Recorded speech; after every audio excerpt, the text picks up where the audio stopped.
तो भाई जब मैंने ये रूलिंग सुनी थी ना हाई कोर्ट के इलाहाबाद के कि ग्रैबिंग ब्रेस्ट एंड किसी लड़की के पैजामे का नारा खींचना या ब्रेस्ट पकड़ना कोई ऐसा अटेम्प्ट टू रेप के अंदर नहीं आता।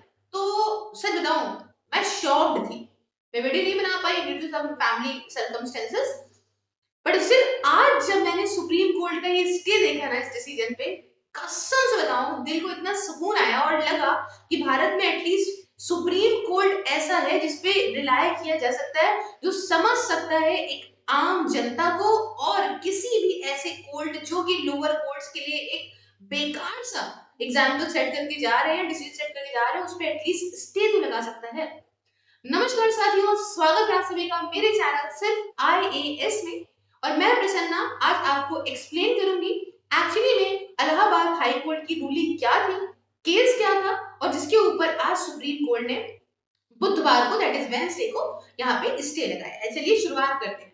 फिलहाल तो आप न्यूज हर जगह देख सकते होंगे कि supreme court stage Allahabad high courts breast grabbing pyjama string pulling not rape, है ना, इस डिसीजन पे स्टे लगाया गया है। आइए थोड़ा सा इसको डिटेल से समझते हैं। फिलहाल तो पहले समझिए यहाँ पे क्या है कि एक जज साहब है ना, अभी इलाहाबाद हाई कोर्ट का तो आपने सुना ही होगा कि अभी ये जो है हमारे जो यशवंत जज साहब जी हैं, उनके घर में 15 करोड़ रुपए कैश आए थे, उनको ट्रांसफर कर दिया गया था इलाहाबाद हाई कोर्ट। तब इलाहाबाद हाई कोर्ट ने कहा था कि हमको डस्टबिन तो है नहीं जो हमारे यहाँ ट्रांसफर कर दे।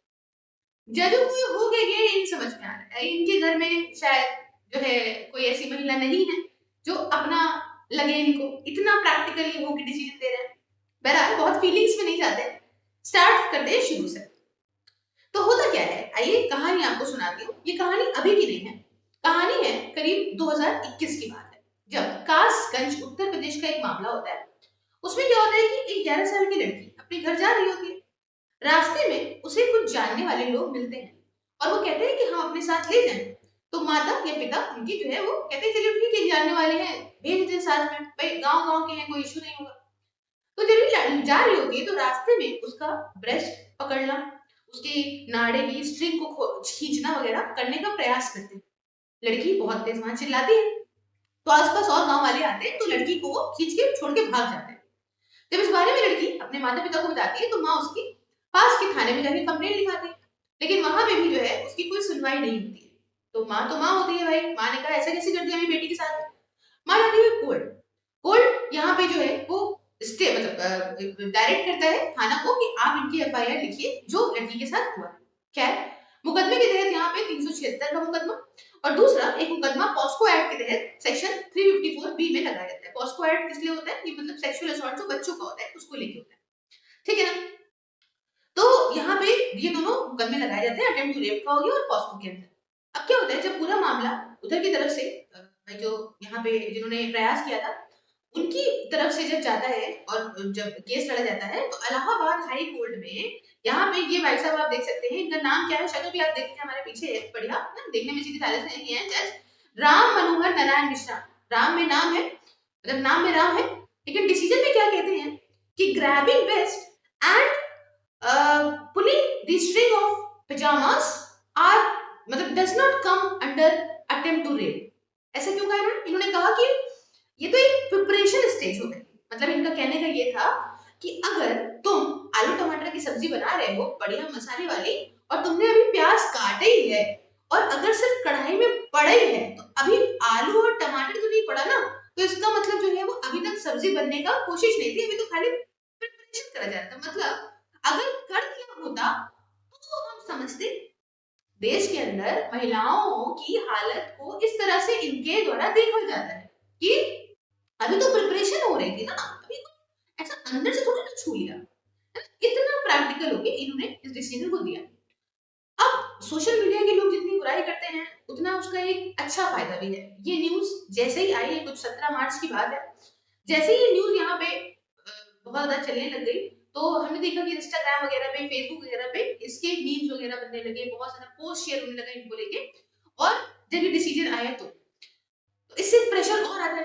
क्या प्रेशर तो आता ही है, लेकिन उसके बाद क्या हुआ कि यहाँ पे एक जो है एक बॉडी यहाँ पे ऑर्गेनाइजेशन है, नाम है we the women of India, ये पहुंचती है सुप्रीम कोर्ट और इसके खिलाफ यहाँ पे भाई याचिका दायर होती है क्या डिसीजन देती है उठा के, और सुप्रीम कोर्ट यहाँ अपने हाथ में पूरा सू मोटो लेती है ना, इस केस की पूरी जो है अपने हाथ में इस केस को लेती है, और सुप्रीम कोर्ट कहती है कि कैसी बात कर दी आपने, स्टे लगाते हैं हम आपके इस ऑर्डर पे।